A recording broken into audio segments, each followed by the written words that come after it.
क्या ईरान ने अमेरिका के कतर में एयर बेसिस पर हमला करके अपना बदला पूरा कर दिया है? अमेरिका ने ईरान के 3 परमाणु ठिकानों पर हमला किया था, जिसमें ईरान को कुछ बहुत ज्यादा नुकसान नहीं हुआ। और देर रात, जैसा कि आप इन तस्वीरों में देख सकते हैं, ईरान ने कतर में मौजूद अमेरिका के अल उदैद एयर बेस पर हमला किया। आसमान में आप देख सकते हैं किस तरह से उसकी मिसाइलें यहां पर दिखाई दे रही हैं। और इस हमले के ठीक बाद डोनाल्ड ट्रंप सामने आते हैं और युद्ध विराम की घोषणा कर देते हैं।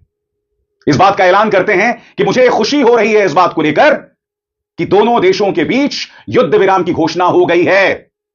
इससे पहले कि मैं तमाम मुद्दों की चर्चा करूं दोस्तों, मैं आपका ध्यान खींचना चाहूंगा ईरानी सुप्रीम लीडर खामेनी के सबसे ताजा बयान की तरफ, जिसमें वो कह रहे हैं कि ईरान वो देश है जो कभी झुकता नहीं। दोस्तों, आज मैं आपको ईरान की और इजराइल की जंग के बारे में अपडेट दूंगा और आपको बताऊंगा कि ईरान ने अब किस पे हमला किया है। इसकी पूरी जानकारी पूरी डिटेल के साथ इस वीडियो के अंदर आपको देने जा रहा हूं, इसलिए ये वीडियो अभी बीच में छोड़कर मत जाना। दोस्तों, जैसे कि आप सबको अच्छे से पता है कि ईरान और इजराइल के बीच में जंग चल रही है और अब ये जंग खतरनाक मोड़ पर आ चुकी है। लेकिन दोस्तों, आपको एक खबर बता देता हूं, कल रात ईरान ने अमेरिका बेस के ऊपर हमला किया था। इस बात की जानकारी मैं आपको इस वीडियो में पूरी डिटेल के साथ एक वीडियो दिखाकर देने जा रहा हूं। जी हाँ दोस्तों, अब ये जंग पता नहीं कहां तक जाएगी और ये खबर भी आ रही है कि दोनों के बीच में सीज़ फायर भी हो चुका है, यानी ये जंग लड़ चुकी है। क्या है असलियत, इस वीडियो को देखने के बाद आपको पता चल जाएगा। मगर दोस्तों, ये वीडियो दिखाने से पहले मेरी आपसे गुजारिश है, आज का मेरे ये वीडियो पूरा एंड तक ज़रूर देखना। और अगर आप मेरे चैनल पर नहीं आए हो, चैनल को ज़रूर सब्सक्राइब करना, साथ में इस वीडियो को ज़्यादा लोगों में शेयर ज़रूर करना। चलिए दोस्तों, पहले आप ये वीडियो देखिए, फिर आकर मैं आपसे बात करता हूँ। तो एक बार फिर उस नजारे को देखते हैं दोस्तों, जब कतर के आसमान पर ईरानी मिसाइल थर्रा रही थी दोस्तों, और अमेरिका के अल उदैद एयरबेस पर हमला किया गया। इत्तेफाकन डोनाल्ड ट्रंप ये कह रहे हैं कि हम ईरान का शुक्रिया अदा करना चाहते हैं कि उन्होंने इस प्रहार से पहले हमें बता दिया और हमने अपने तमाम सैनिकों को वहां से हटा दिया। मगर इससे पहले उन्होंने घोषणा युद्ध विराम की कर दी थी। वो बताने से पहले मैं आपको बतलाना चाहता हूं कि कतर के अंदर किस तरह की अफरा तफरी थी, इस वीडियो में आपको पता चलेगा दोस्तों, जैसे ही ईरान अल उदैद एयरबेस पर हमला करता है। इस हमले के ठीक बाद डोनाल्ड ट्रंप जो है वो ये ऐलान करते हैं, जिसमें वो ईरान और इस्राएल में युद्ध विराम की घोषणा कर देते हैं। इससे पहले कि मैं पढ़ूं आपके सामने उन्होंने क्या कहा, कभी कभी मुझे लगता है कि डोनाल्ड ट्रंप एक सुलझे हुए, एक परिपक्व यानी मैच्योर आदमी नहीं है। वो एक मैन चाइल्ड है, यानी कि एक बुजुर्ग, एक वयस्क के जिस्म में फंसा हुआ एक छोटा सा बच्चा, जो कभी हमला कर देता है, कभी कहता है कि मैं ईरान को नेस्तनाबूद कर दूंगा, कभी कहता है कि मैं उसे दुनिया के नक्शे से हटा दूंगा, और फिर वो इस तरह से युद्ध विराम की घोषणा कर देते हैं। यह अमेरिका का दुर्भाग्य है दोस्तों कि डोनाल्ड ट्रंप जैसा शख्स उनका राष्ट्रपति है। बहरहाल, मैं आपको बतलाना चाहता हूं कि उन्होंने क्या ऐलान किया है, और हां, मैं आपको बताऊंगा कि क्या कह रहे हैं ईरानी विदेश मंत्री। उनके शब्दों में, इस वक्त हम युद्ध विराम पर एतबार नहीं कर रहे हैं, हम इसराइल की तरफ से देखेंगे, अगर इसराइल बाज आएगा तब जाकर हम युद्ध विराम की घोषणा करेंगे। क्या कहा डोनाल्ड ट्रंप ने, इस पर गौर किया जाए। सभी को बधाई, इसराइल और ईरान के बीच पूरी तरह सहमति बन गई है और अब एक पूरी और अंतिम सीज फायर लागू होगी लगभग 6 घंटे से, जब इसराइल और ईरान अपने जारी अंतिम मिशन पूरे कर लेंगे। इसके बाद 12 घंटे की सीज फायर शुरू होगी और उसके बाद इस युद्ध को आधिकारिक रूप से समाप्त माना जाएगा। आधिकारिक रूप से ईरान पहले सीज फायर शुरू करेगा, फिर 12वें घंटे पर इसराइल भी सीज फायर शुरू करेगा।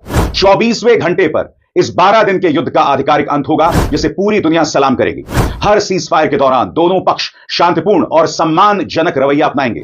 यह मानते हुए कि सब कुछ सही तरीके से होगा, मैं इसराइल और ईरान दोनों देशों को इस युद्ध को खत्म करने की हिम्मत, धैर्य और समझदारी के लिए बधाई देना चाहता हूं। इस युद्ध को हम 12 दिन का युद्ध कह सकते हैं। यह ऐसा युद्ध था जो सालों तक चल सकता था और पूरे मिडिल ईस्ट को तबाह कर सकता था, लेकिन ऐसा हुआ नहीं और अब कभी नहीं होगा। ईश्वर इसराइल को आशीर्वाद दे, ईश्वर ईरान को आशीर्वाद दे, ईश्वर मिडिल ईस्ट को आशीर्वाद दे, ईश्वर अमेरिका को आशीर्वाद दे और ईश्वर पूरी दुनिया को आशीर्वाद दे। डोनाल्ड ट्रंप का यह बयान था। मगर बड़ा प्रश्न दोस्तों, क्या डोनाल्ड ट्रंप ने इस बात की घोषणा इसलिए की क्योंकि ईरान लगातार उसके बेसिस पर हमले करने की ठान चुका था? हालांकि अल उदैद एयरबेस पर जो हमला हुआ उसे मैं काफी हद तक एक फिक्स्ड मैच मानूंगा, क्योंकि अल उदैद एयरबेस है कहां? कतर। कतर और ईरान के रिश्ते कैसे हैं? सौहार्दपूर्ण, दोस्ती वाले। यानी कि ईरान यह संदेश देना चाहता था कि क्योंकि तुमने हमारे परमाणु ठिकानों पर हमला किया, हमें ज्यादा नुकसान नहीं हुआ, कोई जान माल का नुकसान नहीं हुआ, लिहाजा हम भी अपनी जनता को बताने के लिए तुम्हारे सैनिक बेस पर हमला करेंगे। और इस हमले के बाद ईरान ने क्या घोषणा की थी? कुरान की आयत का इस्तेमाल करके इस पर भी गौर किया जाए, जिसने तुम पर हमला किया है तुम भी उस पर वैसे ही हमला करो जैसा उसने किया है।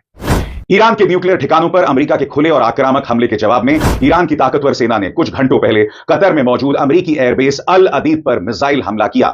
इस कामयाब ऑपरेशन में जितनी मिसाइलें इस्तेमाल की गई, उतनी ही संख्या में अमेरिका ने ईरान की न्यूक्लियर साइट्स पर बॉम्ब गिराए।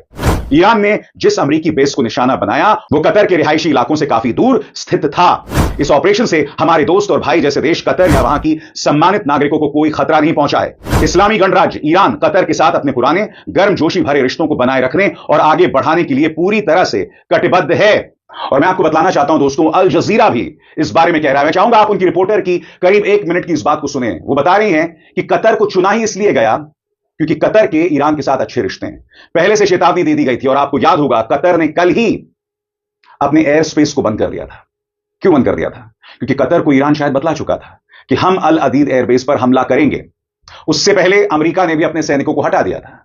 इसलिए मैंने कहा दोस्तों, यह फिक्स्ड मैच दिखाई दे रहा। और इस हमले के बाद डोनाल्ड ट्रंप ने क्या कहा, इस पर भी गौर किया जाए क्योंकि इससे बहुत कुछ पता चलता है दोस्तों। The man child president mister Donald Trump, एक ऐसा आदमी जो जिस्म कहने को वयस्क बुजुर्ग का है मगर अंदर एक इमेच्योर, एक ऐसा आदमी जिसमें समझदारी की सख्त कमी है, एक खतरनाक आदमी जो दुनिया का सबसे ताकतवर आदमी है। सुनिए उन्होंने क्या कहा। ट्रंप ने सोशल मीडिया पर लिखा, मुझे बताते हुए खुशी हो रही है कि किसी भी अमेरिकी को कोई नुकसान नहीं हुआ है और जमीन पर भी बहुत मामूली नुकसान हुआ है। मैं ईरान को शुक्रिया अदा कहना चाहता हूं कि उन्होंने पहले से हमें अलर्ट कर दिया था, जिसकी वजह से किसी की जान नहीं गई और कोई घायल नहीं हुआ। शायद अब ईरान शांति और मेलजोल की तरफ बढ़ सकता है और मैं इसराइल को भी पूरे जोश से ऐसा ही करने के लिए प्रोत्साहित करूंगा।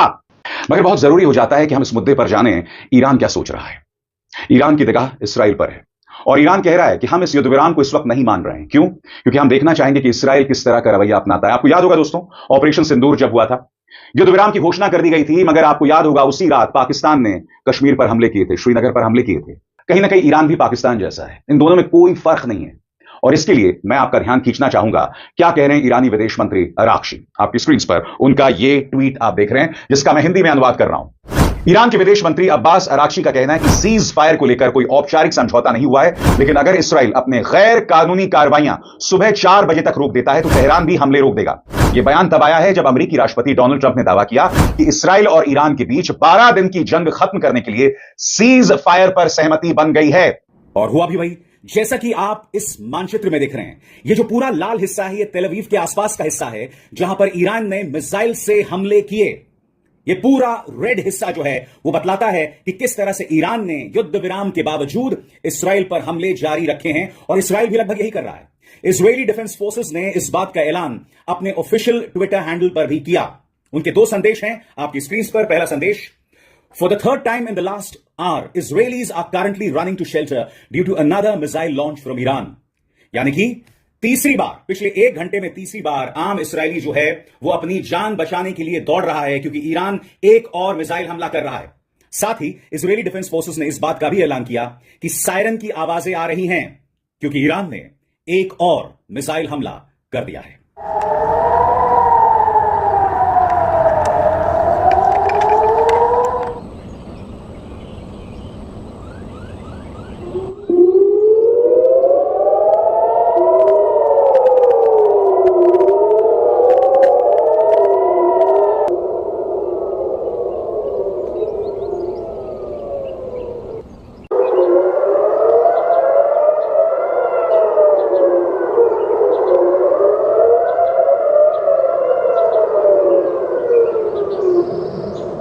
बहरहाल मैं आपको बता दूं, इसराइल ने अब तक कोई प्रतिक्रिया नहीं दी है। इसीलिए अराक्ची कह रहे हैं कि पहले हम देखना चाहेंगे कि इसराइल क्या करेगा, उसके बाद ही हम कोई कदम उठाएंगे। और इसराइल पर बिल्कुल भी एतबार नहीं किया जा सकता इस संदर्भ में। आप जानते हैं बड़ा प्रश्न, क्या ईरान इसलिए सहमत हो गया क्योंकि उसकी मिलिट्री ताकत, सैनिक ताकत कम हो रही थी? CIA के पूर्व निदेशक लियोन पेनेटा का यह बयान बहुत महत्वपूर्ण है। हालांकि यह बयान पूरी तरह से अमेरिका के लिहाज से है क्योंकि लियोन पेनेटा जो हैं वो उस वक्त CIA के डायरेक्टर थे जब बराक ओबामा राष्ट्रपति हुआ करते थे। और लियोन पेनेटा क्या कहते हैं, इस पर गौर किया जाए दोस्तों। पूर्व CIA चीफ लियोन पेनेटा, जो ओबामा के वक्त CIA डायरेक्टर और डिफेंस सेक्रेटरी रह चुके हैं, उन्होंने कहा कि ईरान की नर्म प्रतिक्रिया दिखाती है कि शायद उनकी जवाब देने की क्षमता काफी हद तक कमजोर हो चुकी है। साथ ही उन्होंने यह भी कहा कि यह एक इशारा हो सकता है कि ईरान अब शायद इस जंग को और ज्यादा नहीं बढ़ाना चाहता, चाहे वो इसराइल के साथ हो या अमेरिका के साथ।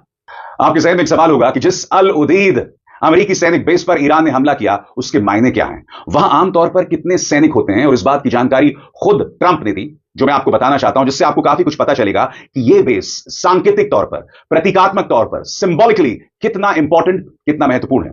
गौर करें, ट्रंप ने बताया कि ईरान ने उस बेस पर 14 मिसाइलें दागी, जो एक बड़ा ठिकाना था, और वहां अमेरिका की सेंट्रल कमांड का फॉरवर्ड हेडक्वार्टर्स मौजूद है।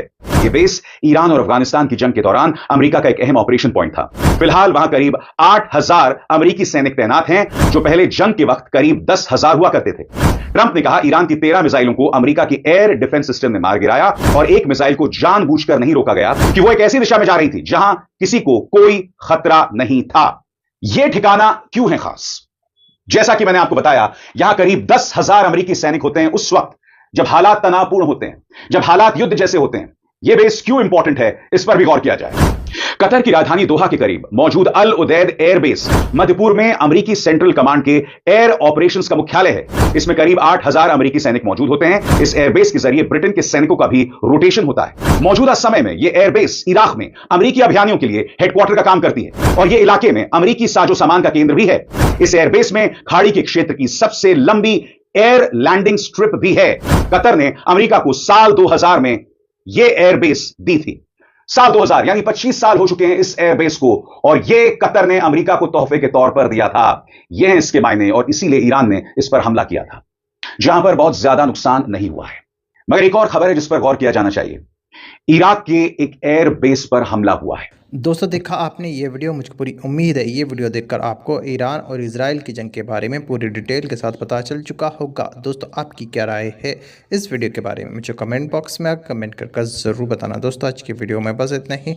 मैं फिर मिलूँगा ऐसी ही दूसरी वीडियो के साथ। तब तक के लिए खुदा हाफिज़।